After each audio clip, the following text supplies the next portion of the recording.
Hello everyone. Before we start, make sure to like and subscribe to the channel and leave a comment with where you are from and what time you are watching. Your support helps us bring you more stories like this. Now, let us begin.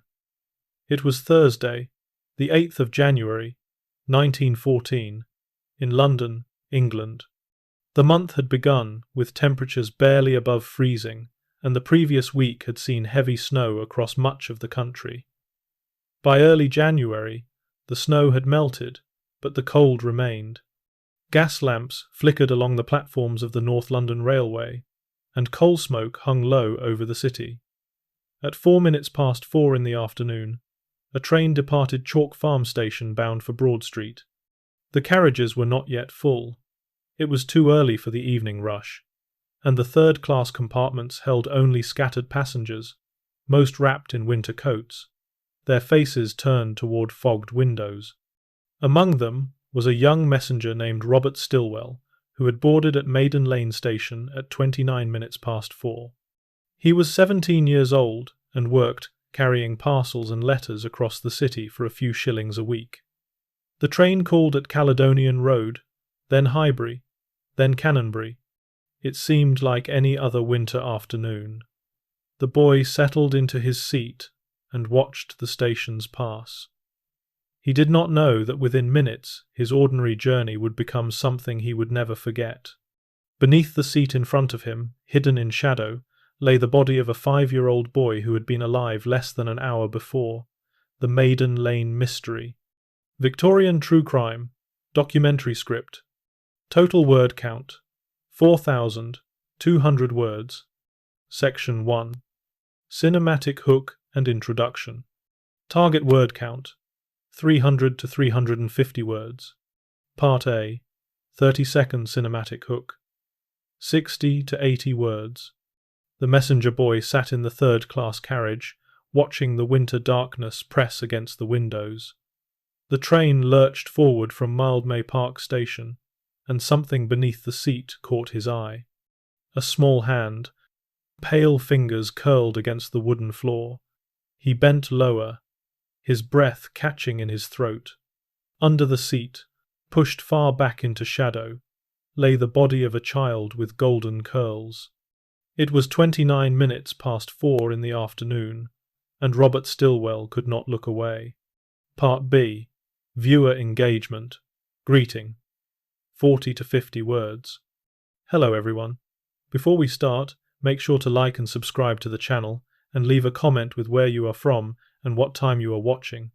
Your support helps us bring you more stories like this. Now, let us begin. Part C. Full introduction and scene setting. 200 to 220 words. It was Thursday, the 8th of January, 1914, in London, England.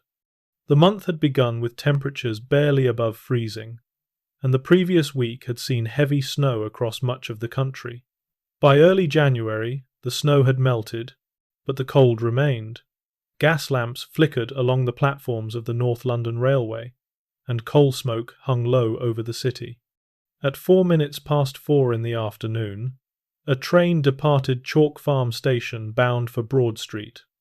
The carriages were not yet full. It was too early for the evening rush, and the third-class compartments held only scattered passengers, most wrapped in winter coats, their faces turned toward fogged windows. Among them was a young messenger named Robert Stilwell, who had boarded at Maiden Lane Station at 4. He was 17 years old and worked carrying parcels and letters across the city for a few shillings a week. The train called at Caledonian Road, then Highbury, then Canonbury. It seemed like any other winter afternoon. The boy settled into his seat and watched the stations pass. He did not know that within minutes his ordinary journey would become something he would never forget. Beneath the seat in front of him, hidden in shadow, lay the body of a 5-year-old boy who had been alive less than an hour before. Section 1. Actual word. Count. 347 words. Section 2. The incident begins. Target word count. 400 words. The day had begun unremarkably at number 191 Hampstead Road. Agnes Starchfield lived there with her son William in rented rooms. She was a woman who had known grief. 2 of her children had died in infancy, and her marriage had fractured under the weight of loss. She now lived apart from her husband, John Starchfield, who resided in a boarding house at Hanover Court. Mrs. Starchfield struggled to make ends meet. She took in mending when she could find it, and she searched daily for more permanent employment. On that Thursday morning, she left the house early to seek work, leaving William in the care of the landlady, Mrs. Longstaff. William was 5 years old. He had golden curls that fell past his shoulders and a face that neighbours remarked upon for its delicate features. He was a quiet child, obedient and willing. At mid-morning, Mrs. Longstaff sent him to the baker's on an errand. He completed it without incident and returned with the bread wrapped in paper. The landlady then sent him to the stationer's at number 147 Hampstead Road. She needed a card printed to advertise rooms to let. The boy walked the short distance and presented himself at the shop counter. The proprietor, a gentleman named Mr. Chapman, was not certain whether the lady required a card for furnished or unfurnished rooms. He sent 2 cards back with the boy, so that Mrs. Longstaff might choose. William returned to the house and handed the cards to the landlady. She examined them and selected the one for unfurnished rooms. She gave the child a penny and instructed him to return to the stationer's with the correct request. It was now approaching 1 o'clock in the afternoon. The boy put on his coat and left the house. Hampstead Road was busy at that hour. Workers passed on foot, carts rattled over cobblestones, and schoolchildren called to one another in the cold air. William walked in the direction of the stationer's. He was seen by several people. He carried a small bundle of firewood under one arm. He did not arrive at the shop. By 2 o'clock, Mrs. Longstaff began to worry. By 3 o'clock, when Agnes Starchfield returned home, the boy had been gone for over 2 hours. Mrs. Longstaff put on her coat and walked quickly to the stationer's. She spoke to Mr. Chapman, who informed her that the boy had not returned. The card for the unfurnished room remained on the counter, uncollected. The landlady walked back along Hampstead Road, looking into shop windows and asking passers-by if they had seen a small boy with golden curls. No one had. When she arrived back at the house, Mrs. Starchfield was waiting. The 2 women went out together into the streets, calling the child's name. They searched until darkness fell.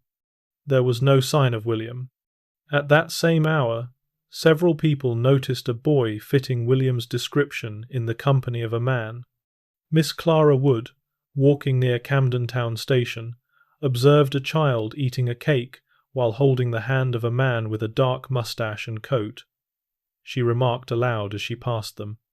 A boy named Angelo Portinari, who often played with William, saw him at 1 o'clock in the afternoon carrying firewood and walking with an older boy. A gentleman named Mr. Mall, a timber merchant, saw a man he believed he recognized, holding the hand of a tidily dressed child. At the time, none of these sightings seemed significant. Children walked with adults every day. The streets were full of such scenes. By 4 o'clock in the afternoon, a man and a small boy were seen boarding an omnibus. The conductor later told police that the child seemed reluctant, though he could not say why he had formed that impression. The pair disembarked at Tufnell Park Tube Station. The staircase there was little used in the afternoons. It descended into shadow. At approximately 4:14 in the afternoon, a train departed Chalk Farm Station on the North London Railway. The third-class carriages were sparsely occupied. A man in a dark coat sat in one compartment, leaning forward over something unseen. A signalman, named George Jackson, on duty at the St. Pancras signal box, observed the train pass at 18 minutes past 4. He noticed a man with a moustache leaning over someone in a third-class carriage. An engine driver named William Mercer saw a powerfully built man in the same carriage, bent as if tying a parcel. The train continued its route. At 29 minutes past 4, it stopped at Maiden Lane Station. Robert Stillwell, the young messenger, stepped aboard. The train departed Maiden Lane and proceeded through the gathering dusk. Robert Stillwell sat in the third-class carriage, his hands folded in his lap. The train rattled over the tracks, swaying gently. As it pulled away from Mildmay Park Station, the boy glanced down. Something protruded from beneath the seat in front of him. He bent forward. A small hand lay against the floor, the fingers slightly curled. He drew back immediately, his heart pounding. He tried to attract the attention of the porter, but could not. The train continued to Canonbury, then Highbury, then Caledonian Road. The boy sat rigid in his seat, unable to look away from what he had seen. When the train reached Shoreditch Station, Robert Stillwell ran from the carriage to the station master's office. He was pale and breathless. He reported what he had witnessed. The station master stopped the train immediately and sent for the police. Within minutes, constables arrived on the platform. They entered the third-class carriage and looked beneath the seats. There, pushed far back into the shadow, lay the body of a child approximately 5 or 6 years of age. The boy had golden curls that fell past his shoulders, his face bore bruises. Blood stained his lips. Around his neck were marks consistent with the use of cord. The body was removed carefully and transported to Old Street Police Station. A police surgeon was summoned. He examined the child and determined that death had occurred no more than 2 hours previously. The cause of death was strangulation. The body was still slightly warm to the touch. Items were noted and recorded. The child wore a coat, a waistcoat, and boots. There was no identification upon him. The police wondered how long the body had been on the train. A cleaner came forward and stated that he had cleaned the carriage at 36 minutes past 3 in the afternoon. He had seen no body. This meant the child had been placed beneath the seat sometime after that hour. By evening, notices were sent to police stations across London. A description of the deceased child was circulated. At 8 o'clock that night, a woman named Agnes Starchfield arrived at Old Street Police Station. She was shown the body. She identified the child as her son, William Starchfield, aged 5 years. She collapsed with grief and had to be supported from the room. A post-mortem examination was conducted the following day by a police surgeon. The child's body was laid upon a table and examined thoroughly. The doctor observed bruising to the face, particularly around the left eye and cheek. The lips were cut and bloodied, suggesting the child had bitten down during the attack or had been struck. The neck bore distinct marks of ligature strangulation. A cord had been wrapped around the throat and pulled tight. The hyoid bone was fractured. Death would have occurred within minutes. The doctor examined the stomach contents. The child had eaten recently. Partially digested food was found, including cake containing currants. This indicated that William had consumed food within 2 hours of his death. The time of death was estimated to be between 4 o'clock and 4:30 in the afternoon. The body showed no other significant injuries. There was no evidence of assault beyond the strangulation itself. Detectives began to reconstruct the child's final movements. Witnesses were interviewed. Miss Clara Wood came forward and described seeing a child eating cake with a man near Camden Town Station at approximately 1 o'clock in the afternoon. An omnibus conductor reported that a boy matching William's description had boarded his vehicle with a foreign-looking man shortly before 3 o'clock. They had disembarked at Tufnell Park. A piece of string with a loop and a single hair attached was discovered at Tufnell Park tube station. It was collected and sealed as evidence. The police focused their attention on the train itself. The route from Chalk Farm to Broad Street passed through multiple stations. The child's body had been discovered at Shoreditch, but Robert Stilwell had boarded at Maiden Lane. This meant the body had been placed beneath the seat sometime between 4:14, when the train departed Chalk Farm, and 4:29, when it reached Maiden Lane. A window of only 15 minutes. The investigators theorized that the murder had occurred on the train itself during that brief period.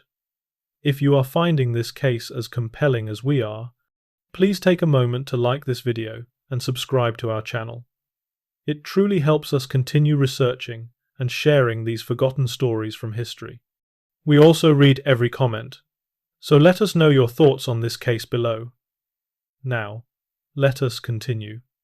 The police turned their attention to the child's father, John Starchfield. He was known to live at a boarding house in Hanover Court. In the early hours of Friday, the 9th of January, Inspector Goff visited the lodging house and requested that Mr. Starchfield accompany him to Bow Street Police Station. The gentleman agreed, though he professed not to know why the police wished to speak with him. At the station, he was asked to account for his movements on Thursday afternoon. He stated that he had been asleep until 3 o'clock, then had gone to his pitch at Tottenham Court Road Station, where he sold newspapers. An inquest was opened on Monday, the 13th of January, at the Shoreditch Town Hall. The coroner presided over proceedings that would last several days. Dr. Spilsbury, an eminent pathologist, had conducted a second post-mortem examination and confirmed the findings of the initial autopsy. The child had been strangled with a cord between 4 o'clock and 4:30 on the afternoon of Thursday, the 8th of January. Witnesses were called to give evidence. Miss Clara Wood testified that she had seen a child resembling William walking hand in hand with a man wearing a dark coat and moustache near Camden Town Station. She stated that she had remarked upon the sight as she passed them. Mr. John White, another witness, testified that he had seen a man fitting the same description with a young boy at Camden Town Station. The signalman George Jackson described observing a man leaning over someone in a third-class carriage as the train passed his signal box. William Mercer, the engine driver, corroborated this account, stating that he had seen a powerfully built man bent over as if tying a parcel. The focus of the inquest turned to John Starchfield. He was estranged from his wife and lived separately, visiting his son only occasionally. Several witnesses identified him as the man they had seen with William on the day of the murder. Mr. Maule, the timber merchant, stated that he had not seen Mr. Starchfield for 2 years, but had observed him holding a small boy's hand on the 8th of January. The jury heard that Mr. Starchfield was a newspaper seller who had previously been wounded during an attempt to apprehend a criminal. He was known to the public as a hero. This complicated the proceedings.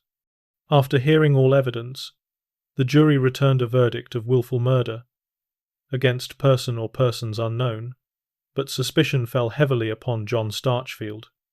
He was charged with the murder of his son. The trial commenced on Tuesday, the 31st of March, 1914, at the Old Bailey. Mr. Starchfield pleaded not guilty. The prosecution presented the same witnesses who had testified at the inquest. The defense, however, challenged the reliability of these identifications. It was revealed that several witnesses had seen photographs of the defendant in newspapers before identifying him. The defense also produced witnesses who placed Mr. Starchfield at his lodging house at the time of the murder. The evidence was not sufficient. The judge instructed the jury to return a verdict of not guilty. John Starchfield was acquitted. The verdict left London divided. Newspapers across the country reported the case with headlines that ranged from sympathy to suspicion. The public remained uncertain. Some believed that justice had been served, that an innocent man had been wrongly accused. Others believed that a guilty man had escaped punishment due to insufficient evidence. The truth remained elusive, hidden somewhere in the 15 minutes between Chalk Farm and Maiden Lane Station.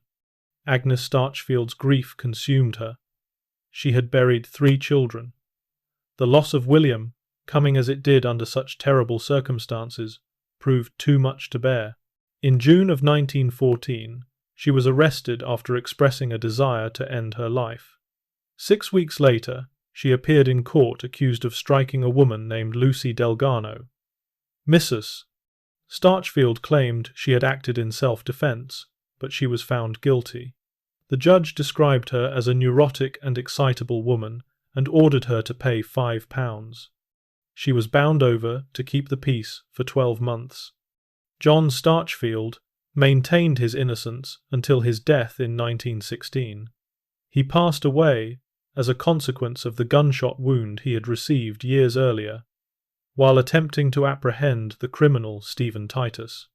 He believed that his son's murder had been an act of revenge orchestrated by associates of Titus. There was no evidence to support this theory. In 1918, a man named John Fitzpatrick, a drifter from Liverpool, confessed to the murder of William Starchfield. He was examined by a doctor who concluded that he was suffering from insanity. His confession did not align with the known facts of the case, and it was dismissed. Over the years, the memory of William Starchfield faded from public consciousness. The case became one of many forgotten tragedies, filed away in newspaper archives and police records. The identity of the murderer was never conclusively established. The mystery of those 15 minutes on the North London Railway remained unsolved. The funeral of William Starchfield took place on Saturday, the 17th of January, 1914. Over 3,000 mourners lined the streets as the procession made its way to Kentish Town Cemetery. 30 police officers managed the crowds. The coffin was lowered into the ground while Agnes Starchfield wept. It was the 3rd child she had buried. Today, William's grave lies in a quiet corner of the cemetery, marked by a simple stone. The inscription has weathered with time. Few who pass notice it. The trains still run along the North London Railway line, though the stations have changed and the carriages are different. On winter afternoons, when the light fades early and the cold settles over the city, the tracks remain. Somewhere along that route, in a 3rd-class carriage that no longer exists, a child's life ended in 15 minutes. The truth of what happened died with whoever held the cord. The file remains in the archives, bound in dust and silence,